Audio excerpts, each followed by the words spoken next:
नमस्कार। कांग्रेस पार्टी और मुस्लिम लीग हमेशा अपने नेताओं को भारत की स्वतंत्रता के लिए बहुत ही बढ़ा चढ़ा करके बोलते हैं कि हमारे नेता के कारण ही भारत आज़ाद हुआ। विशेषकर महात्मा गांधी के बारे में इस प्रकार बोला जाता है। लेकिन बाबा बोलते हैं मुस्लिम लीग का तो बिल्कुल ही भारत की आज़ादी में कोई हाथ नहीं है। मुस्लिम लीग तो बिल्कुल अपने स्वार्थ के लिए ही ब्रिटिश सरकार से आंदोलन कर रही थी, हमेशा मुस्लिम लोगों का बात उठा रही थी। और बाद में जब जिन्ना को मुस्लिम लीग का लीडर बना तो उन्होंने भारत का ही विभाजन कर दिया और पाकिस्तान बना। इसलिए मुस्लिम लीग किसी प्रकार से दावा नहीं कर सकती है कि हमने भारत की स्वतंत्रता के लिए लड़ा। कांग्रेस पार्टी के बारे में बाबा बोलते हैं कि कांग्रेस पार्टी का थोड़ा तो ज़रूर योगदान रहा है, लेकिन जितना बोलते हैं उतना नहीं है। और बाबा सुभाष चंद्र बोस को ही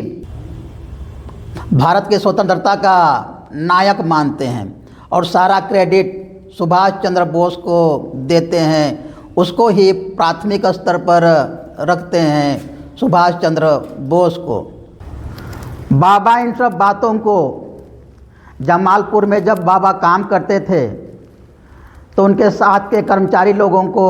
शेयर करते थे और भी दूसरे लोगों को इस प्रकार से बाबा बोलते थे कि सुभाष चंद्र बोस ही भारत का स्वतंत्रता का असली नायक है। तो किसी ने आचार्य अमितानंद दादा को ये बात बोले कि बाबा सुभाष चंद्र बोस को क्रेडिट देते हैं भारत की स्वतंत्रता के लिए, तो अमितानंद दादा के मन में बड़ा कन्फ्यूजन उत्पन्न हो गया। और कन्फ्यूजन होना स्वाभाविक ही है,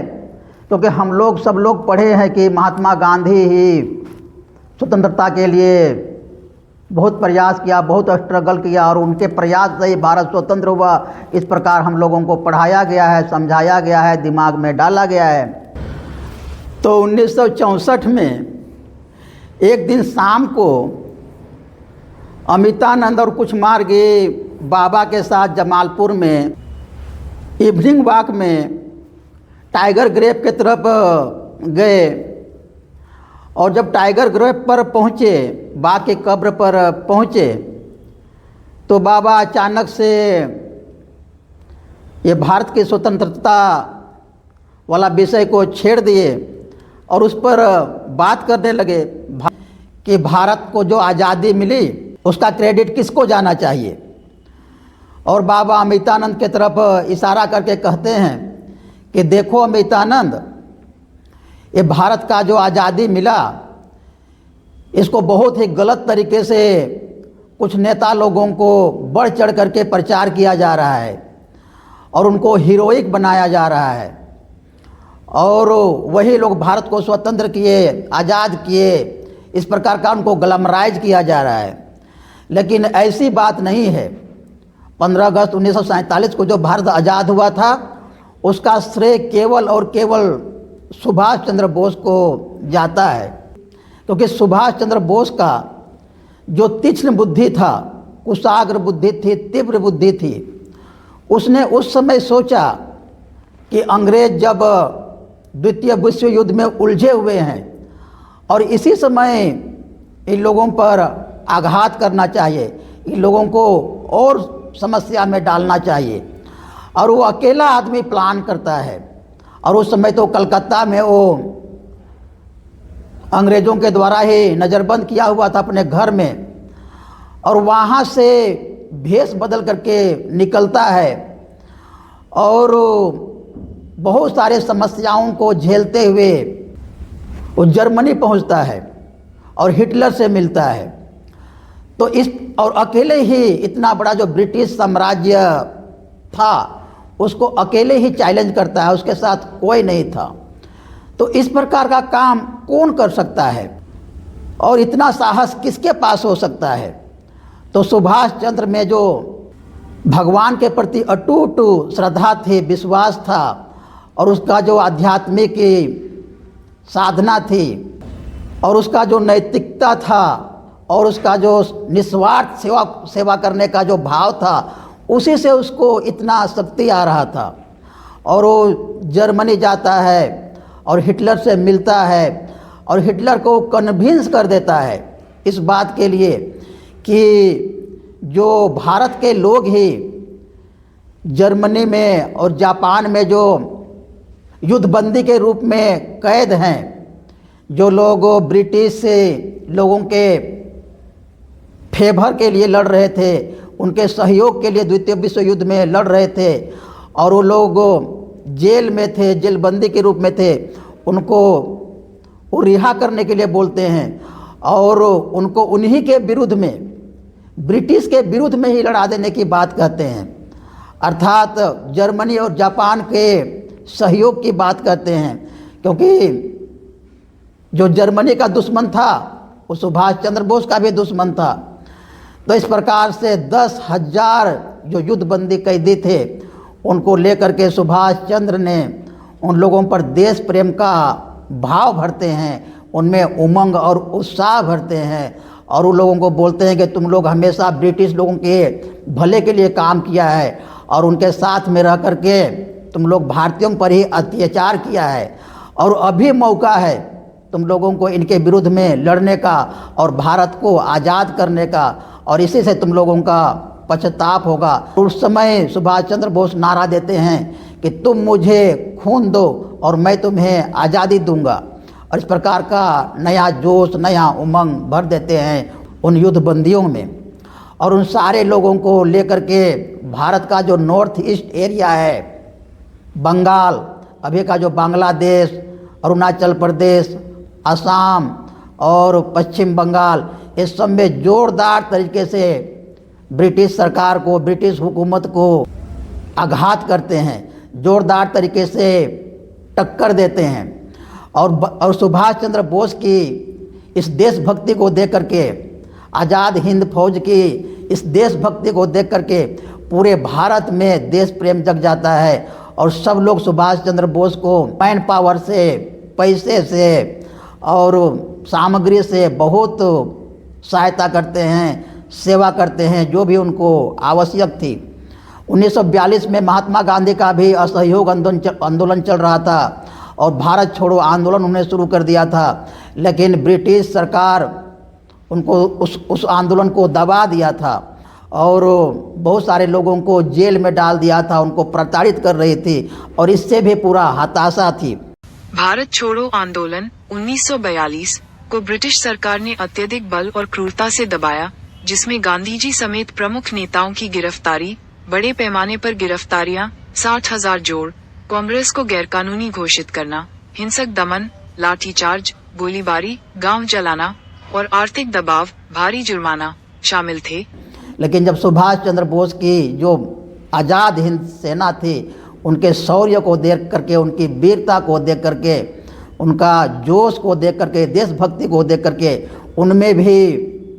नया संचार हो जाता है, देश प्रेम जग जाता है। और सुभाष चंद्र बोस तो अंडमान निकोबार द्वीप समूह को उसको आज़ाद भी कर लेते हैं, और वहाँ पर भारत का झंडा भी फहरा देते हैं जापान के सहयोग से। तो इस प्रकार सुभाष चंद्र बोस ने जो काम किया, ये केवल नॉर्थ ईस्ट एरिया में तक ही सीमित नहीं रहा। आज़ाद हिंद फौज की जो सेना का जो गोलियों की जो आवाज़ थी, वो इंग्लैंड तक पहुंची, और इंग्लैंड में जो ब्रिटिश सरकार के हुक्मरान थे, उसके कंट्रोलर थे, और उस समय ब्रिटिश सरकार का, ब्रिटिश एम्पायर का, इंग्लैंड का प्रधानमंत्री था क्लेमेंट एटली, और उन्होंने उसमें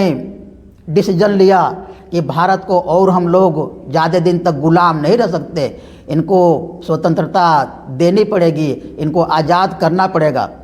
क्योंकि जो कैदी लोग, जो आज़ाद हिंद फौज में जो कैदी लोग थे, जो आज़ाद हिंद फौज में जो सेना लोग थे, वो लोग कभी ब्रिटिश सरकार की सहायता के लिए, ब्रिटिश क्राउन के रक्षा के लिए शपथ लिए थे, और वही लोग आज उनके विरुद्ध में खड़े हो गए हैं और उनके सामने लड़ने के लिए तैयार है। तो अंग्रेज़ लोगों का बिल्कुल ही अब भारतीयों पर अविश्वास हो गया था, भारतीयों पर से विश्वास हट गया था। और बहुत सारे लोग उस समय जो ब्रिटिश की जो सेना थी उसमें भारतीय लोग थे, बहुत सारे नौकरशाह ब्रिटिश सरकार में काम कर रहे थे, बहुत सारे पुलिस लोग भी उन लोगों के साथ में काम कर रहे थे जो भारतीय थे। और द्वितीय विश्व युद्ध में उनको बहुत सारा क्षति हुआ था, सेना की और अर्थ की, पैसे की, सब प्रकार से धन अर्थ की क्षति हुई थी। तो दोबारा से कैसे इसको रिवाइव करते, कैसे इसको फिर से खड़ा करते? यदि भारत के सैनिक लोगों को लोग नहीं लेते, भारत से पुलिस नहीं लेते, भारत से नौकरशाह नहीं लेते, तो फिर नया से कैसे खड़ा करते? तो सुभाष चंद्र बोस का जो आज़ाद हिंद फौज की जो सेना थी, उनके चोट से ही इस प्रकार का एक साइकोलॉजिकल प्रभाव पड़ा ब्रिटिश सरकार में, ब्रिटिश एम्पायर में, और एक मनोवैज्ञानिक दबाव पड़ा कि भारतीय लोगों पर अविश्वास पैदा हो गया और वो लोग बिल्कुल ही किम कर्तव्य विमूढ़ हो गए और भारत को छोड़ने के लिए विवश हो गए। और जो प्रधानमंत्री इंग्लैंड के थे उस समय, क्लेमेंट एटली, उन्होंने डिसीजन लिया कि भारत से सम्मानपूर्वक निकल जाना ही अच्छा है। भारत छोड़ने के पीछे यह भी एक कारण था कि जितने लोग काम कर रहे थे उस समय, विशेषकर नौसेना में, वो लोग भी बगावत कर दिए थे 1946 में सुभाष चंद्र बोस की आज़ाद हिंद फौज की सेना को देख करके। और बाबा बोलते हैं उस समय तो ब्रिटिश सरकार जीत गई थी विश्व युद्ध, द्वितीय विश्व युद्ध। तो युद्ध जीतने के बाद क्यों उन लोगों को भारत छोड़ना पड़ा? उन लोगों को तो और जोर शोर से भारत पर कंट्रोल करना चाहिए था, लेकिन युद्ध जीतने के बाद भी वो लोग भारत को आज़ाद किए। तो यही एक साइकोलॉजिकल वार था और ये सुभाष चंद्र बोस की कूटनीति थी। और इस प्रकार से ब्रिटिश सरकार का में प्रेशर पड़ा और अविश्वास पैदा हुआ भारतीयों पर, और इसी से वो लोग भारत को स्वतंत्र किए, ना कि महात्मा गांधी के कारण और दूसरे कोई नेता के कारण। तो बाबा फिर अमितानंद को बोलते हैं, अब तुम ही बताओ अमितानंद कि किसके कारण भारत आज़ाद हुआ, तुम किसको क्रेडिट देना चाहोगे? तो अमितानंद बाबा को बोले, बाबा सुभाष चंद्र बोस को। तो बाबा फिर और आगे बोलते हैं कि सुभाष चंद्र बोस तो भारत को आज़ाद किया सो किया ही, उसके कारण भारत आज़ाद हुआ तो हुआ ही, और उसने पूरा ब्रिटिश साम्राज्य का नींव ही हिला दिया। और धीरे धीरे जहाँ पर भी ब्रिटिश साम्राज्य का हुकूमत था, उसका शासन था, उसका कॉलोनाइजेशन था, वो पूरा सबको धीरे धीरे से हट गए और ब्रिटिश साम्राज्य का सब जगह से खात्मा हो गया। इस प्रकार जो एक कॉलोनाइजेशन चल रहा था पूरे वर्ल्ड में, उसका भी अंत हो गया और इसका भी श्रेय सुभाष चंद्र बोस को जाता है। बाबा इसको और पुख्ता करने के लिए एक बात और बताते हैं कि जब 1956 में क्लेमेंट एटली भारत आए थे, और उस समय वो प्रधानमंत्री नहीं थे इंग्लैंड के, दूसरी बार वो हार गए थे, और जब वो कलकत्ता आए थे तो जो कलकत्ता हाई कोर्ट के जो चीफ जस्टिस थे फनी भूषण चक्रवर्ती, उनके यहाँ ठहरे थे, और उस समय वो एक्टिंग गवर्नर भी थे बंगाल के। तो जो पहले प्रधानमंत्री था तो एक सम्मानजनक गेस्ट ही था, इसलिए गवर्नर के यहाँ ही रुक गया था। और उस समय चीफ जस्टिस ने एकदम बढ़िया से आमने सामने बैठ करके क्लेमेंट एटली से बात किया था, और बाद में उसको एक लेटर के माध्यम से बताया भी था, उसको रिवील भी किया था, खुलासा भी किया था कि मैंने उस दिन एटली साहब से पूछा था कि आप लोग तो युद्ध जीत गए थे, द्वितीय विश्व युद्ध, आप लोगों ने तो महात्मा गांधी के भारत छोड़ो आंदोलन और असहयोग आंदोलन को दबा दिया था, ख़त्म कर दिया था, फिर भारत को आज़ाद करने का क्यों इतना जल्दी पड़ा, क्यों आज़ाद किए? तो उन्होंने यही बात बोला कि सुभाष चंद्र बोस की जो आज़ाद हिंद फौज थी, और उसमें तो सब हमारे ही लोग थे, हमारी ही तरफ से लड़ने वाले थे। और आज वो लोग ब्रिटिश सरकार के खिलाफत हो गए हैं थे, इसलिए पूरा भारतीयों पर ही ब्रिटिश लोगों का अविश्वास पैदा हो गया था और इसी के कारण भारत को आज़ाद करना पड़ा। क्योंकि द्वितीय विश्व युद्ध के बाद बहुत सारे आदमियों की, बहुत सारे लोगों की हम लोगों के सेना में, पुलिस में, नौकरी पेशा में ज़रूरत थी और हम लोग कहाँ से लाते उतने सारे लोग, तो इस कारण से छोड़ना पड़ा। चीफ जस्टिस साहब थे, उन्होंने फिर पूछा कि महात्मा गांधी का भारत छोड़ो आंदोलन का कोई प्रभाव भी था क्या आप लोगों को भारत छोड़ने का? तो उन्होंने कहा नहीं, महात्मा गांधी का कोई भी प्रभाव नहीं था, मेन कारण वही सुभाष चंद्र बोस का था और जो नौसेना ने बगावत कर दिया था 1946 में, वही मुख्य कारण था भारत छोड़ने का। तो ये सुभाष चंद्र बोस के कारण ही भारत को आज़ादी मिली। लेकिन अभी दूसरा लोग श्रेय लेने के लिए आगे आ रहे हैं। फिर अमितानंद दादा बोलते हैं कि बाबा फिर तो सुभाष चंद्र बोस को आना चाहिए सामने और उसको देश को लीड करना चाहिए और देश को उन्नति और समृद्धि के रास्ते पर ले जाना चाहिए। तो बाबा बोलते हैं कि सुभाष चंद्र बोस ने अपना काम कर दिया था, अर्थात भारत को आज़ाद करने का काम सुभाष चंद्र बोस ने कर दिया था और सुभाष चंद्र बोस की जो अपनी आध्यात्मिक यात्रा थी, उसकी साधना थी, उसको ही पूरा करने के लिए वो रहस्यात्मक तरीके से वो साधना करने के लिए चला गया था। और फिर आज़ादी का श्रेय लेने के लिए बहुत सारे नेता लोग सामने आ गए, उनमें होड़ लग गई आज़ादी का श्रेय लेने के लिए और पद और प्रतिष्ठा पाने के लिए। लेकिन सुभाष चंद्र बोस इन सबसे दूर पर्दे के पीछे चले गए और अपनी आध्यात्मिक साधना में लीन हो गए। और बाबा ने बहुत सारे लोगों को डेमोन्स्ट्रेशन के माध्यम से दिखाए भी थे कि सुभाष चंद्र बोस तिब्बत में एक गुफा में अपनी आध्यात्मिक साधना कर रहे थे। तो इस प्रकार से हम लोग देखते हैं कि जो पढ़ाया गया था हम लोगों को अपने टेक्स्ट बुक में, वो महात्मा गांधी को इतना ग्लैमराइज किया गया है, राष्ट्रपिता बना दिया गया है, लेकिन सुभाष चंद्र बोस ही असली नायक था और उसने अपने दम पर, अकेले अपने दम पर इतना बड़ा बीड़ा उठाया था। और सुभाष चंद्र बोस को के पीछे बाबा श्री श्री आनंद मूर्ति थे, क्योंकि श्री श्री आनंद मूर्ति जी ने ही सुभाष चंद्र बोस को तैयार किए थे और उन्हीं को पग पग पर दिशा निर्देश देते थे और उन्हीं बाबा के ही दिशा निर्देश के अनुसार से सुभाष चंद्र बोस की ये सब प्लानिंग थी। अर्थात बाबा का ही मुख्य रूप से रोल था इस भारत को आज़ाद करने में। नमस्कार।